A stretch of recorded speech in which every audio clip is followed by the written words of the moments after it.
Yo, gang, what's up? It's Trollbot.exe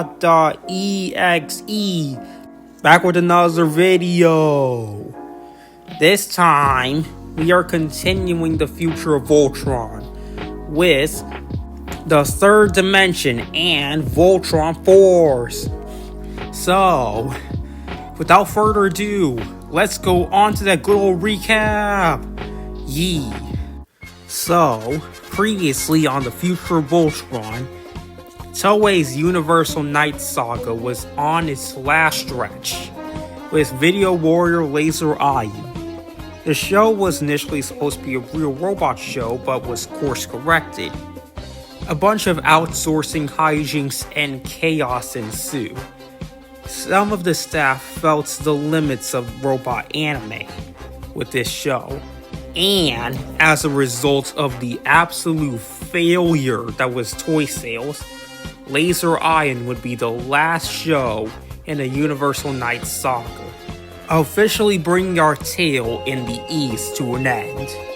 Now all eyes are squarely in the future, all the way in the West, in the United States. It's up to World Events Productions to revive Voltron, a whole 13 years later. So, how would they do it? So, in 1977, 11 years after the original Voltron series concluded its run with Fleet of Doom, World Events, capitalizing on nostalgia, rebroadcast the 20 episodes Toei created for Lion Force, aka the non-Goal Line episodes. And they rebranded it as The New Adventures of Voltron. With its success, they decided to bring the series back for the 90s and beyond, where reboots by Cartoon Network and Transformers Beast Wars dominated the airwaves. To compete, the company decided to go with 3D. In order to do that, they got Netter Digital, riding on the success of their show Babylon 5, to do the 3D animation, as World Events Productions obviously didn't have a 3D department. The company was even founded by and named after Douglas Netter, one of the producers of Babylon 5. Most of the original cast were brought back for this reboot, but there were some new additions, including Kevin Michael Richardson.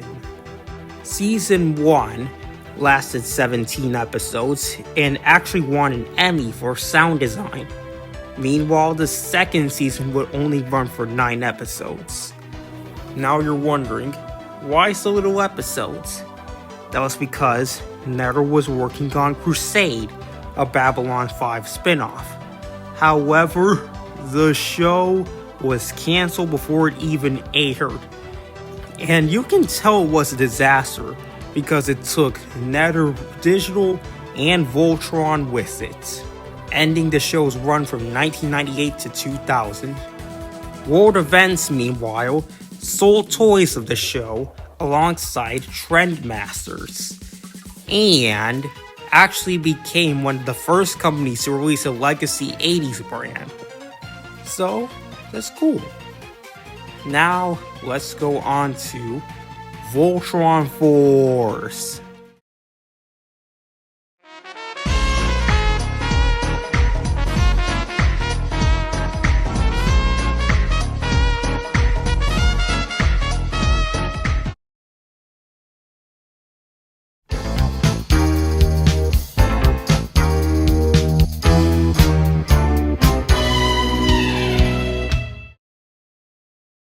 Jumping all the way to 2010.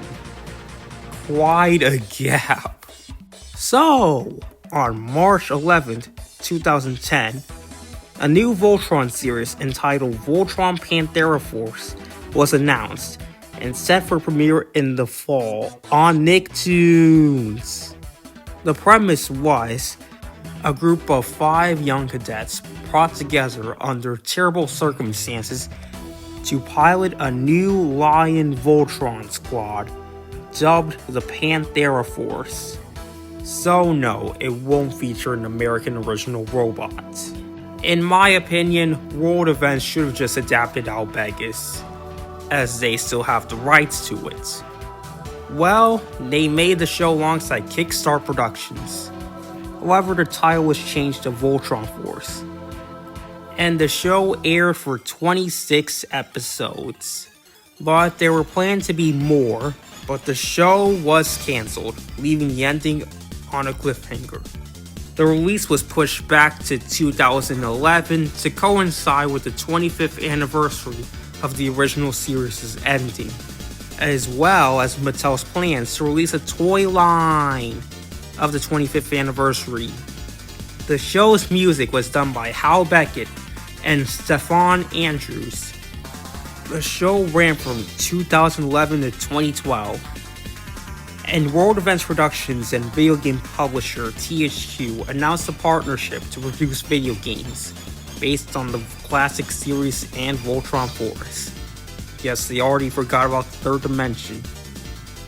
The games were supposed to release in 2011 and 2012, only for the game based on the classic series being put out on Xbox Live and PlayStation Network in November 2011. And nothing else. Following the closure of THQ and its subsidiaries, the future and rights of the Voltron video games remained a mystery, as no games have come out since. And that's where we're gonna leave it off, folks. Next time, prepare for the final episode, where we will cover the attempt at a Voltron live action movie by Regency Pictures, and tie the Japanese and American sides together with Voltron Legendary Defender. So in the meantime, like, subscribe, and comment down below. We are this close to 100 subs, so please. In the meantime, later fools.